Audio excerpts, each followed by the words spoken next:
What we're going to be doing is a 25% tariff on all cars that are not made in the United States. If they're made in the United States, there's absolutely no tariff.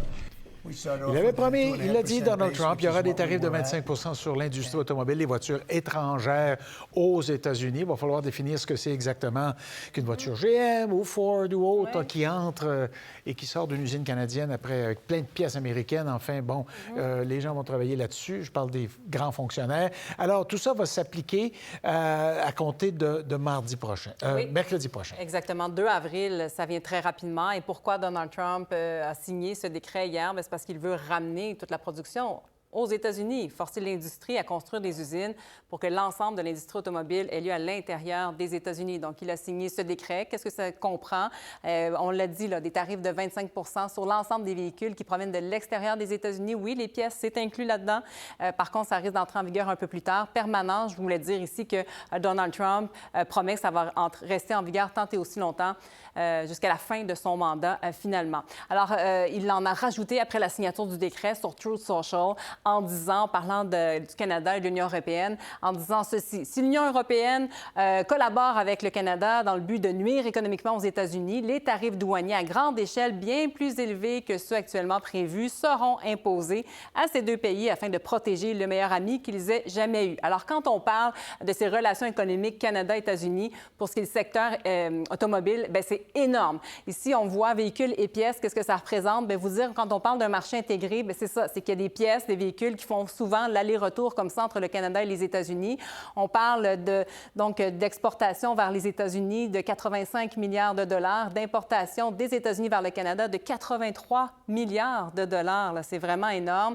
Et donc, l'industrie risque d'être fortement touchée en Ontario, où se trouve au Canada la majorité des usines d'assemblage. De là, la réaction rapide hier du premier ministre ontarien Doug Ford, qui veut protéger notamment les 100 000 emplois dans sa province liés à l'industrie automobile. Il y a aussi réunion très importante aujourd'hui du comité Canada-États-Unis dès 10 heures avec Mark Carney, qui a été interrogé aussi à titre de premier ministre. Hier, on écoute sa réaction.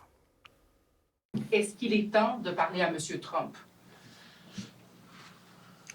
Oui. Vous allez l'appeler? Oui. Quand? On verra. Tôt. Demain? Demain? OK, tôt. Ça suffit, hein?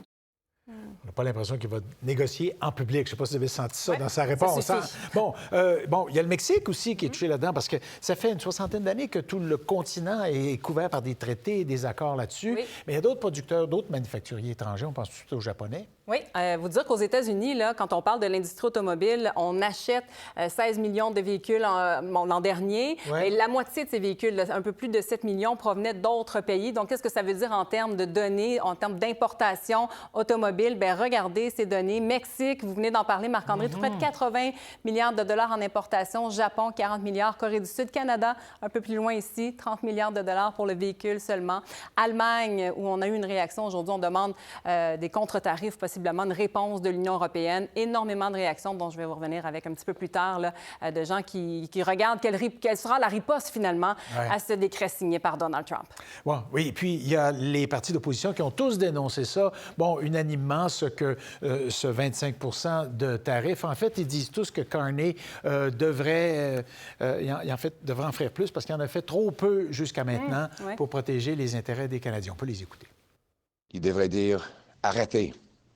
Les tarifs font mal aux travailleurs des deux côtés de la frontière. Nous avions auparavant de meilleures relations économiques dans l'histoire du monde. La nouvelle, c'est pas que M. Carney veut parler à M. Trump, c'est qu'il ne lui ait pas parlé avant. On savait que les menaces de Trump vont dire les impacts directs aux travailleurs. Mark Carney aurait dû savoir ça aussi. Ça, c'est pourquoi j'ai dit qu'on doit avoir des protections en place avant d'aller à une élection. Et maintenant, voilà ce qui s'est passé. Pour voir nos émissions en entier, rendez-vous sur la chaîne Ici RDI.